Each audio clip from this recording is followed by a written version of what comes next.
So tell me, what is your definition of this blue economy? So that's a great question. So blue economy, in my opinion, is an amalgamation of public and private entities who understand the natural resources in geographic locations or talents or core capabilities of the people in which they want to create a different type of economic development plan based on their location, geographic location on the water, right? It could be oil and gas or the Department of Defense or Homeland Security, or it could be marine resources, fisheries, which is involved in Mississippi heavily, et cetera. So I guess the punchline would be amalgamation of the public and private entities seeking to economic development around the blue economy, an ocean or waterway.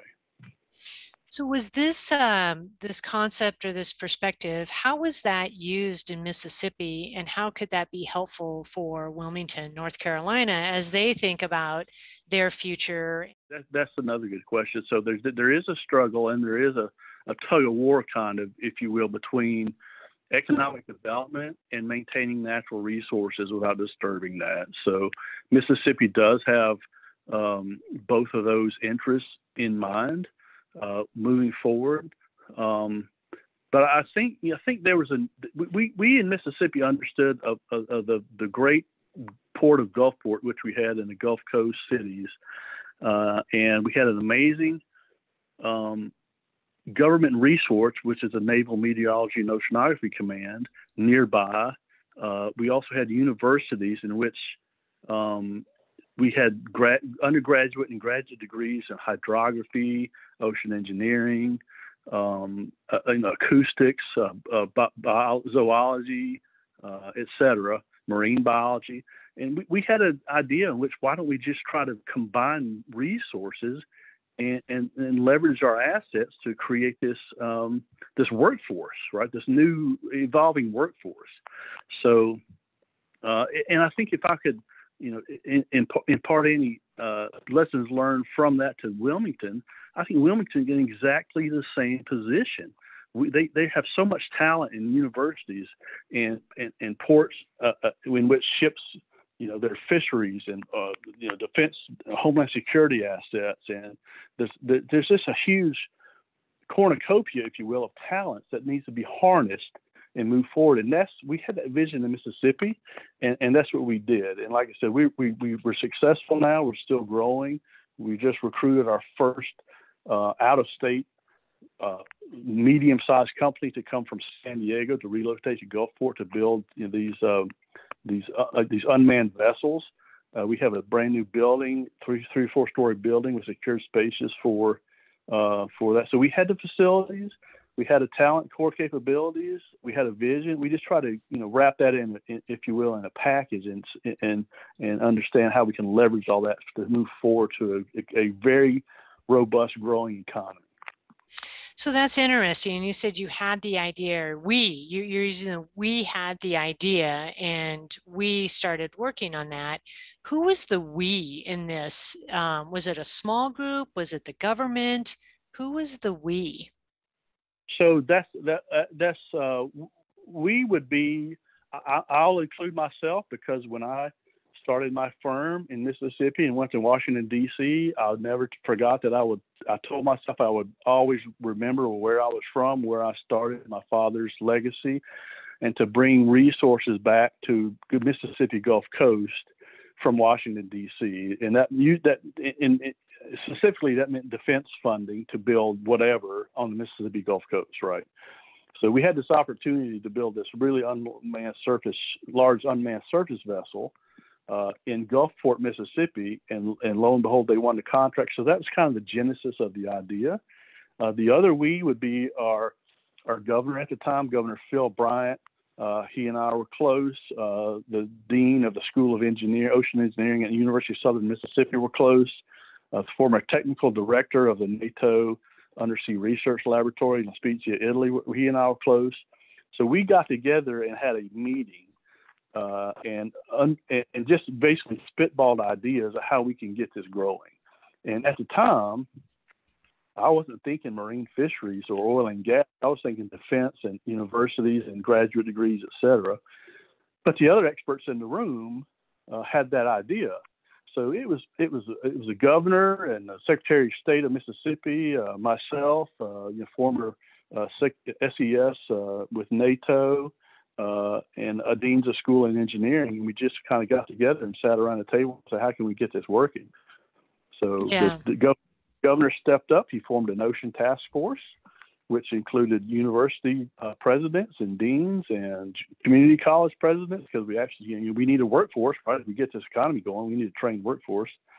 And we all had an ocean task force in which we had this vision to move forward. So that's the long answer to the question of we.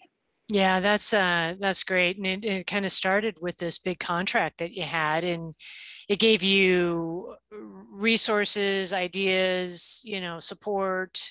And I don't want to put words in your mouth, but it was that was kind of the pivotal, okay, now we've got something and we won something. What else can we do?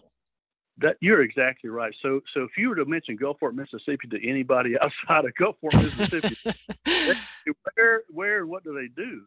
So that gave exposure, national exposure to the Gulf Coast. Prior to that, we were the largest banana importer in the world, in the United States, North America. So that we were known for importing bananas from South America. We were known for the shrimping industry, but we weren't known for blue economy. So that you're right. This is kind of the genesis of how we got kind of recognized on a more of a national stage. And so when you say Wilmington, North Carolina, if you don't know UNC Wilmington or about North Carolina, you don't know much about North Carolina. So some type of event should occur organically or promotionally, marketing-wise, where people learn about Wilmington and North Carolina, and this is what we're doing. And I think this event that you're going to be the keynote at, and Susan and her team has created, is just that type of thing. Yeah, that's it's really interesting how a group of people that trust each other can actually lay a spark that big change can happen. Right. Yeah, I agree. So what do you was there that visioning activity that you guys went through, or was it kind of like a more of a business development? What do we have, and what can we make of this? Or when did you start really kind of thinking big about the area and what could be the possibility? What was that evolution? Because you laid a spark, but then there were all these other things that started to happen and pick momentum up. Yeah, that's a good point. So I would say our first, I guess, momentum moving forward after this contract was, okay, let's identify the talents and the competencies that the Gulf Coast has, right? And that would be the universities, and that would be the scientists at the Naval Oceanographic Office nearby. And we actually recruited the admiral on board and briefed him. And he was full steam ahead to saying, yes, this is what we need for Mississippi.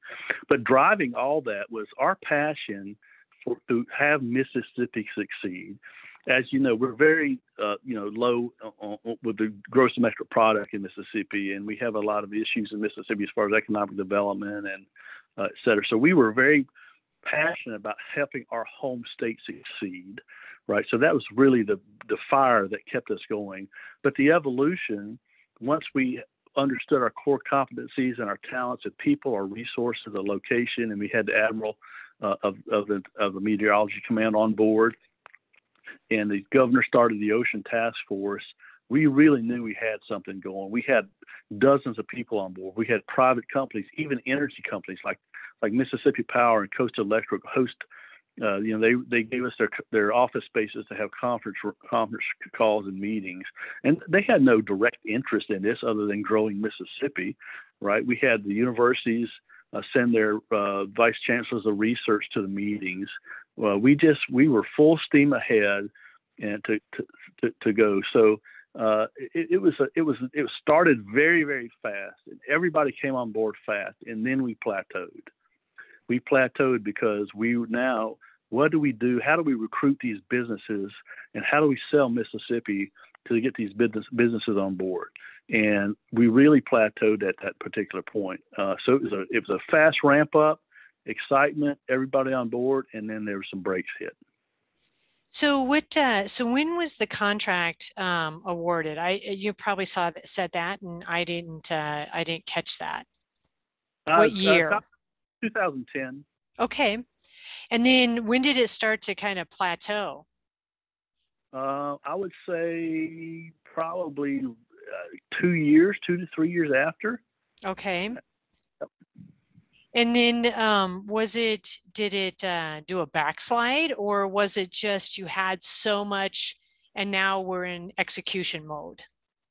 That's right. So that's a great definition. We were in execution mode, and how do we now start a blue economy? We have the people on board, we have the resources, we have the Mississippi Development Authority and the governor's office on board, we have the military's on board. What's next, right? How do we execute this plan to get a blue incubator, if you will, in this 3-story building that we're going to build in Gulfport? So it was execution and trying to, just like every governor in every state does, we try to go poach businesses from other states, right? And it was a very slow process of how we could sell Mississippi, sell this blue economy, and get rolling. So where's the activity, the energy, kind of that thought leadership and such? Where is that today? Today we have a vice chancellor of research for the local university in the University of Southern Mississippi. He's spearheading this. We have government resources that have completed this new building right on the port of Gulfport. We have a larger school of ocean engineering now. So that spark and that, I guess, that maintaining that flame, if you will, that energy momentum is being spearheaded by Dr. Gordon Cannon at the University of Southern Mississippi. And of course, since then, we've changed leaderships in the governor's office. We changed Secretary of State's office. The admiral rolls out every 4 or 5 years. We have different leaders with the military. So he is actually really running with this and keeping it going. And like I said, we just recruited our first medium-sized business from San Diego, and that was a big win for us to get this. And then, like I said, from 2010 to now, it's taken 10 years to get this really to get going. So. Yeah, no, I think that sets good expectations. Who was the company that you brought in from San Diego? So the company is a 2-word. It's called Ocean Aero, AERO, and there's a public release. If you Google Ocean Aero in Gulfport, Mississippi, you'll see the PR that was about 2 weeks ago. Oh, and that's awesome. Yeah, CEO Kevin Decker is very excited. He already has employees relocated from San Diego to Gulfport, and they're excited to get going. It's a very innovative firm, and that's what we're focusing on. We want innovative incubators, right, that have novel ideas that can be funded by universities or government or the DARPA or Office of Naval Research or whomever to get going. And that spans the whole spectrum from homeland security, defense, biology, zoology, biology, oil and gas, fisheries, etc. So yeah.